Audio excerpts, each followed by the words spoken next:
Idineklara na ng Pag-asa nitong June 9, 2026 ang pagsisimula ng El Nino na kasalukuyang umiiral sa Tropical Pacific. At ayon sa Pag-asa, posible pa ito maging Super El Nino o iyong nasa very strong category na tatagal hanggang sa simula ng 2027.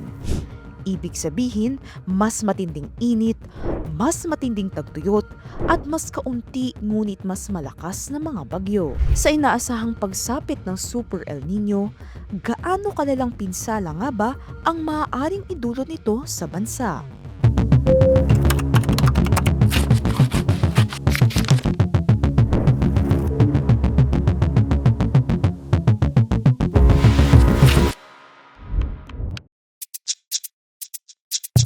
Ang El Nino ay isang natural climate phenomenon na tumutukoy sa mainit na yugto ng ENSO o El Nino Southern Oscillation.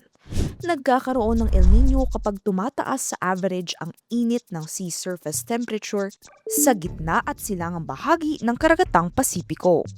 So, meron tayong category ng El Nino in terms of strength, weak, moderate, strong, very strong El Nino. So, when we think of very strong El Nino at kinakategorize din nila, consider as super El Nino, ibig sabihin ay more than 2 degrees yung kanyang pag-init ng temperatura ng dagat. Kasi ang pinagbasihan nilang global models ay more than 3 degrees yung pag-init or warming ng sea surface temperature dun sa tropical Pacific. Kaya nakategorize nila as Super El Nino. So sa Pag-asa and even the World Meteorological Organization, yun po ay very strong El Nino. Isa rin sa mahalagang salik na tinitignan ng Pag-asa sa pagtukoy sa kategorya ng isang El Nino ay kung gaano ito nagtatagal sa bansa. Karaniwan nangyayari muli ang El Nino makalipas ang 2 hanggang 7 taon. Sa tala ng Pag-asa, ang huling El Nino sa bansa ay umabot sa humigit kumulang 11 buwan. Nagsimula ito noong July 2023 at natapos noong June 2024. So ngayon magkakaroon na naman 2026 to 2027 and it may last around 8 months to more than a year. Kapag more than a year na siya, ibig sabihin pwede siyang makategorize nga na strong or very strong El Nino kasi posible siyang nagtatagal, magkakaroon siya ng prolonged impact. Sa panahon ng El Nino, tumataas ang tsansa ng mas tuyong kondisyon ng panahon na maaaring humantong sa tagtuyot sa ibang lugar sa bansa. Gayunpaman, maaari ring maranasan ang malalakas na pag-ulan sa kanlurang bahagi ng bansa, lalo na't nagsimula na rin ang panahon ng habagat.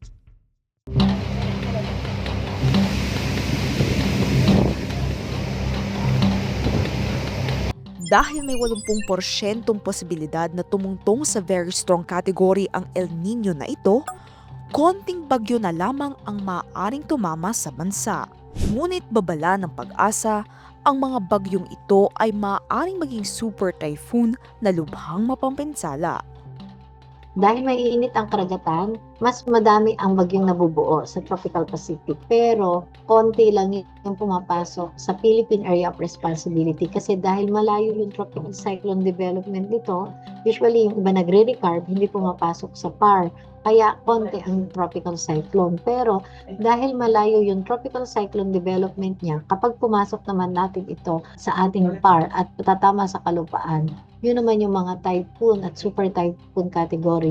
Noong July 2023 hanggang June 2024 El Nino, 2 sa 9 na bagyong nanalasa sa bansa ay super typhoon. 30 individual ang nasawi at umabot sa 15 bilyong piso ang halaga ng pinsala matapos ang hagupit ng Super Typhoon Egay. 2 naman ang patay at nasa 2 bilyong piso ang halaga ng pinsala nang manalasa ang Super Typhoon Goring sa bansa. Ngayong nagsimula na rin ang tag-ulan, asahan din na apektado ang mga nasa kanlurang bahagi ng bansa. Kabilang ang Mimaropa Region at Panay Island sa Visayas. Posible ring makaranas ng malalakas na pag-ulan sa Mindanao. Kasi meron tayong tinatawag na mga cross-equatorial na pag-uula wind flow na posibleng makapagpaulan dyan sa bahagi ng Mindanao. Around June, July, August, September, yan yung kasagsagan ng habagat. Asahan natin meron tayong mga widespread na mga floodings dyan dahil may mga heavy rainfall events na posibleng mangyari from June to September. Pagdating naman po ng mga October, November. So may mga bagyong magkocross, maaaring mapaminsala yung lakas ng hangin. Paliwanag ng Pag-asa, hindi sabay-sabay na mararanasan sa bansa ang matinding tag-ulan at mahabang panahon ng tagtuyot na dulot ng El Nino. May babahain, may malalakas ang mga ulan, may landslide and flooding. But then may mga areas naman na walang ulan. Magkakaroon tayo na ng dry spell at prolonged drought conditions. Ayon sa Pag-asa, tagtuyot ang nararanasan natin kapag lubhang mababa ang pag-ulan sa bansa sa 3 magkakasunod na buwan o kapag ang dami ng ulan ay higit sa 60% mas mababa kaysa sa average rainfall. Batay rin sa obserbasyon at nakalap na datos ng Pag-asa, umiikli na rin ang palugit ng taon kung kailan maaaring tumama muli ang isang malakas na El Nino dahil na rin sa lumalalang climate change. Kung dati ay tuwing 10 hanggang 15 taon ang pagitan ng pagkakaroon ng malakas na El Nino, ngayon ay napaikli na sa 7 hanggang 10 taon. Kung halimbawa yung last strong El Nino natin ay yung 2015-2016. So 10 years na lang, hindi na 10 to 15 years. Kasi before year 2000, imagine 1982-83 El Nino. Tapos after 82-83 El Nino, pinaka-strong na yung 97-98. So 15 years yung pagitan ng mga strong El Nino. Pero ngayon, every 7 to 10 years na lang. Isa ang 2015-2016 El Nino sa malakas na El Nino na nagpadapa sa sektor ng agrikultura sa bansa. Ayon sa Department of Agriculture, umabot sa mahigit 4 na bilyong piso ang pinsala sa mga pananim bunsod ng naturang El Nino.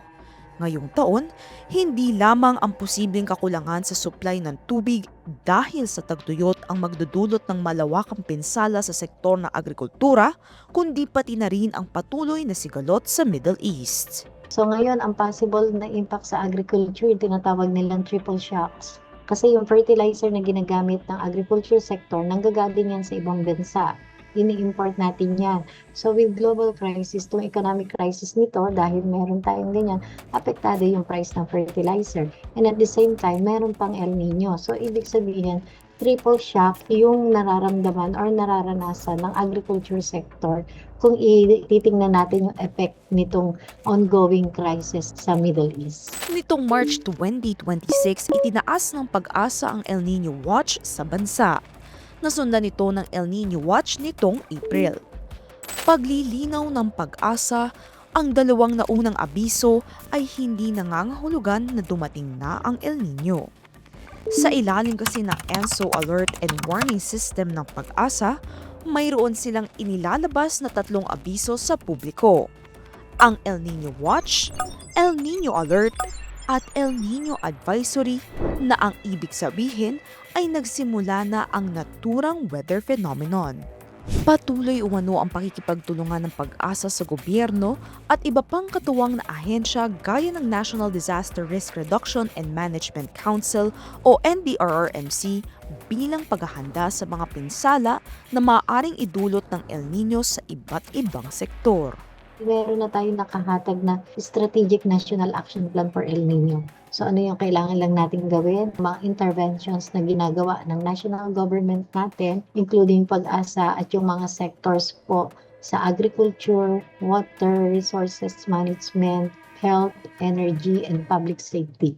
Mahalagang paalala naman ng Pag-asa sa publiko na maging handa sa potensyal na epekto ng El Nino at manatiling nakatutok sa mga ilalabas na abiso ng ahensya. Maraming ulan na posibleng magpabaha, mag-cause ng landslide, makakonting bilang ng bagyo pero lubhang makapaminsala, and then dry spell at prolonged drought conditions sa pagtatapos ng habagat. So yan po yung mga kailangan nating pag-ingatan.